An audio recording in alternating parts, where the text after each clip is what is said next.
So yeah, we started at the 5s, played the 10s when we got to 200s, played the 20s when we got to 400s, played the 50s when we got to 1k, played the 100s when we got to 2k, played the 50s when we hit below 2k, hopefully go back to the 100s when we hit 2k again. And let's see if we can... You kind of jump about a bit, but what you kind of need is like, I need a bit of a big boost, you know, in terms of the thing. We'll try Limp with Kings for reasons.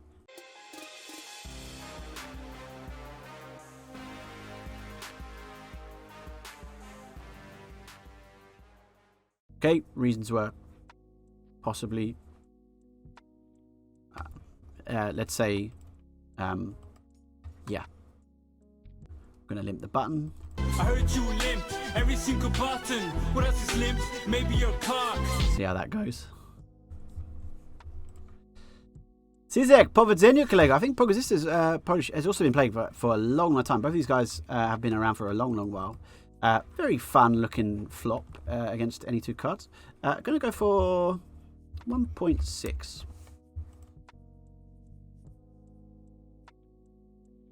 Back to the slums, isn't it? I know. What can you do? Barrow Silva's in the house. Yo, boa sorte. Boa sorte. Obrigado. How are you, Paolo? Pleasure to have your company, mate. This would be a hand like, probably as a default with limp, and if the guy's like crazy ISO, you definitely can fold, and if he's not ISOing very much, you definitely want to VPip it, but it's kind of probably fine to do whatever.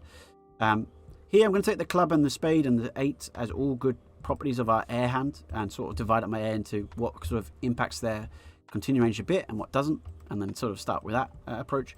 This would be a very perceived barrel, but just because it's perceived doesn't mean we shouldn't still go for it.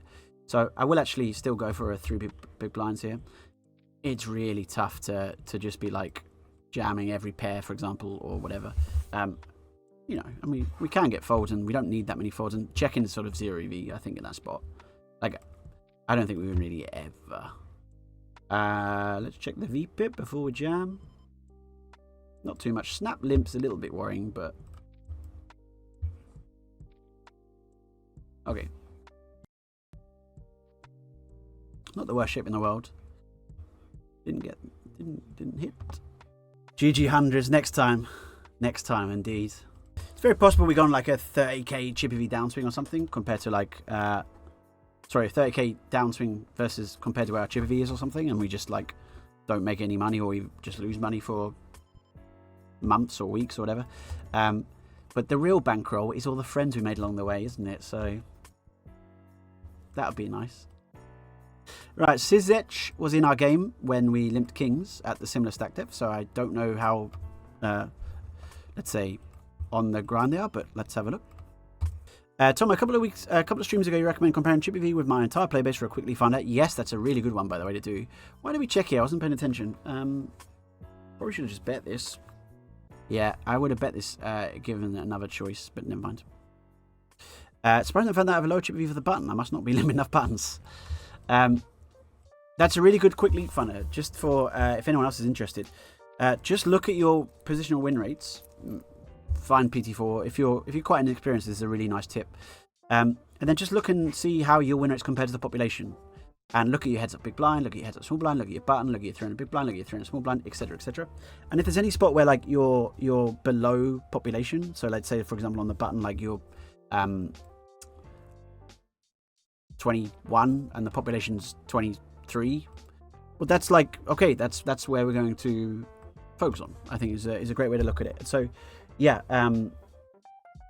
it's a real good way to kind of like bring your sort of weak points up to at least population standards, and is a nice way to sort of direct your attention. And also it's good because it also, let's say you're losing everywhere, well then actually what you should probably do is move down until you find a place that you're at least winning, and then you can kind of like, it's a real kind of methodical way to kind of build your poker game up brick by brick, your spin game up. Alright, Mr. Macridge, I wish you luck as we limp our pocket nines. See what you want to do.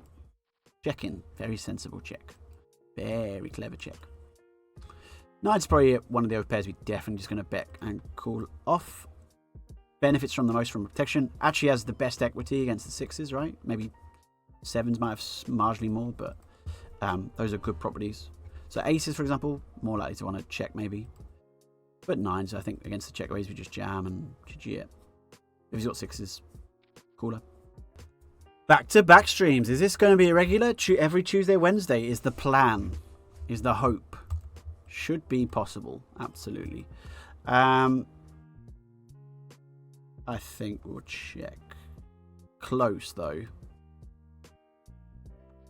Such a nice flop in terms of potential. So, betting's absolutely fine here, obviously. We'll get check raise a lot, but actually with this combo, with the backdoor flush draw and the backdoor straight draw and the queen high, all standing to be pretty good components of a hand, even just bet and shoving over against an active check raiser can be totally fine as something to think about. And for JK, are you have you thought about how you're going to try and work on the button? What's your c-bet frequency, by the way, JK? That would be an interesting stat to, if you're happy sharing, to think about, because that's a very common button leak. Guys c-betting too high or too low. And then we'll also want to probably look at your turn c-bet and river c-bet. Like, ugh. We have a gut shot, but this is a pretty big bet for such a dynamic board. We'll give him the benefit of the doubt. Cooker seems to be a bit cuckoo. But saying that, he's got all the chips, so I think they know something we don't. Clubbing, queening, nining, no acing is what we want. That's what we want. Ace 10, we'll take that, even better. What were we saying in Switzerland? Bonchance or Vilglück or Italiano? Buona Fortuna? Or the other language, which I don't know. Nice to get dealt loads of aces every hand, isn't it? Kind of makes it. And flopping trips, also nice. Nice. Nice.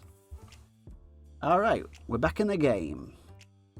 89-3. Little win here. We're back to the hundreds, baby. Jay hasn't started digging into each scenario, but thanks for the tip. I'll investigate that first. Yeah, pleasure. There are lots of interesting aspects of button C betting. Who think about it overlaps a little bit into some Team 601 coaching, so I don't want to go into too much detail. But yeah, again, over C betting can be a problem. Under C betting can be a problem. Stylistically, no one typically has over big samples can do that well outside of a certain range of C betting. I've never seen someone, for example, have a really good button win rate with 100% C bet, especially at the higher stakes. At the lower stakes, you get a bit more away with it. You get punished a bit less, like you get check raise probably a bit less, stuff like that. But then there's some other factors to think about as well. So impact to donkey and stuff like that, what people's preflop ranges are, what your preflop ranges are, all these things have a theoretical impact and I think a literal impact. So just an interesting, I find it interesting as everybody's asleep. 5 or ace? No. Okay. Play again. Yes, please. It's kind of annoying because I was doing a couple of warm-up games off stream. And I was playing some hundreds, and I won a 25x, and I was like, yeah, that would have been good for the stream. Adding, you get 2k, because it's like 2k and then 500. What a funny flat, by the way, Makrich. Just noticed that. We'll keep an eye on that. Is that a misclick, or is that a deliberate thing? I would not have expected a flat from Makrich. Aces? Queen Jack? Maybe? Folds. Okay. Surprised, Makrich. I'm surprised. Let's try an 8-6 off. There's some psychological reasons, so I'm going to suggest that if a fun player is playing one table and they win a hand, they are perhaps less likely to want to ice the next hand. This is more anecdotal than actual substance and scientific evidence for this, but I think psychologically it makes sense where you've just won a hand and you feel like, okay, I'm a bit more chill about losing the next one. And so that does maybe influence the actions of raising versus calling versus limping versus folding, etc., etc. So these are all interesting things, I think, again, to think about.